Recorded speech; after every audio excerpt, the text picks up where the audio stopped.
Once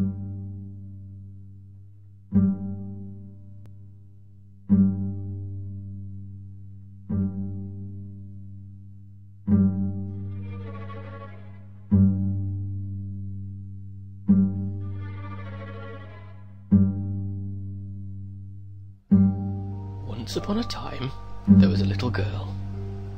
No, that isn't right. You see, it wasn't just any time, and this wasn't just any little girl. This story is about Emmeline, and it all happened a long time ago in a town that doesn't exist. At least, not anymore. Emmeline was 3, the only child of a curator and a soprano. She had everything a child could want, but there was one problem. Emmeline had been forgotten by absolutely everyone. Mummy and Daddy were always preoccupied with the business of the day. The servants complained that she was underfoot. Even the postman, who brought letters that often made Daddy frown, never brought any letters for little Emmeline. There were no hugs, no bedtime stories, only a growing mountain of cold, lifeless toys who could not scare away closet monsters or admire her drawings, or more importantly, love her back. Emmeline tried her best to be a good little girl. Then she tried very hard to be a not-so-good little girl. Either way, no one was paying attention. There was nothing she could do. One night, Emmeline peeked out of her bedroom window and saw a beautiful star. It twinkled and glowed so brilliantly that Emmeline wondered if it was even a star at all, and not an angel who was up past his bedtime. She remembered a rhyme about such stars and how they could grant wishes, and if anybody had a wish, it was Emmeline. Emmeline closed her eyes and wished with all her might. She wished for a friend who could play with her and help her reach tall things, and protect her from the creatures in the shadows and never, ever, ever leave. Stars don't grant wishes for everyone, mind you, but few children have ever wished for anything so dearly as little Emmeline. "Please," she begged, "please." And at the exact stroke of midnight, or perhaps a few seconds before, depending upon the clock, Emmeline's wish came true. Oh, he was a delightful friend. They drew pretty pictures together and made up stories. They even had tea parties and built pillow forts. Emmeline named him Mr. Creasle, because it sounded right, and he was her special secret. Mr. Creasle was great fun for a while, but after a time it seemed there was something missing. He was certainly the best friend she'd ever had, but only because she'd wanted him to be. He did everything she asked, but nothing more. He couldn't even love her on his own. This thought made Emmeline very sad.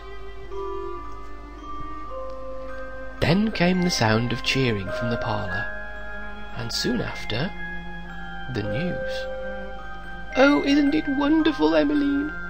said one of the maids, who never usually said anything to her. "Your mother is going to have a baby. You'll have a baby sister one day. Won't that be nice?" With that, the maid was gone as quickly as she'd come. Emmeline turned to Mr. Creasle, who, after considering the proper response, chose to frown. No, this was not wonderful. Not at all. This was the final straw, and Emmeline would not stand for it. With her fists clenched at her sides, and her face scarlet with rage, she opened her mouth and screamed. How dare they replace her with a new child? How dare they love another little girl? Emmeline screamed and screamed and couldn't stop screaming, and as she screamed, Mr. Creasle absorbed her wrath and began to grow. The more Emmeline screamed, the bigger and uglier he became, until he outgrew the entire house. With a terrifying roar, Mr. Creasle carried out the revenge Emmeline wanted more than ever. Crack! Went the rest of the house, and everyone inside it. Crash! Went the neighbourhood, whose children never asked to play with Emmeline. On Mr. Creasle stormed, tearing to pieces everyone and everything who'd ever failed his creator. The ice cream truck that never stopped for her, the reverend who chuckled at her prayers, even the postman, all met a swift and terrible demise. Just as Mr. Creasle was running out of things to crush and smash, Emmeline at last stopped screaming. Exhausted and heartbroken, she sat upon what was left of her bedroom floor and cried. Oh, why hadn't anyone loved her? Why did Mummy and Daddy want a new daughter when Emmeline would have done anything, for a simple hug, a kiss on the forehead, even a good scolding? But everyone was gone. Who would love her now? Lighting up the night sky was the very star upon which he'd wished not so very long ago. With a heavy heart, Emmeline looked upon it and made one more request. She closed her eyes and wished with all her might. And at the exact stroke of midnight, or perhaps a few seconds before, Emmeline's wish came true. Like a ghostly light, she began to fade, until there was nothing left. Neither she nor Mr. Creasle were ever seen again.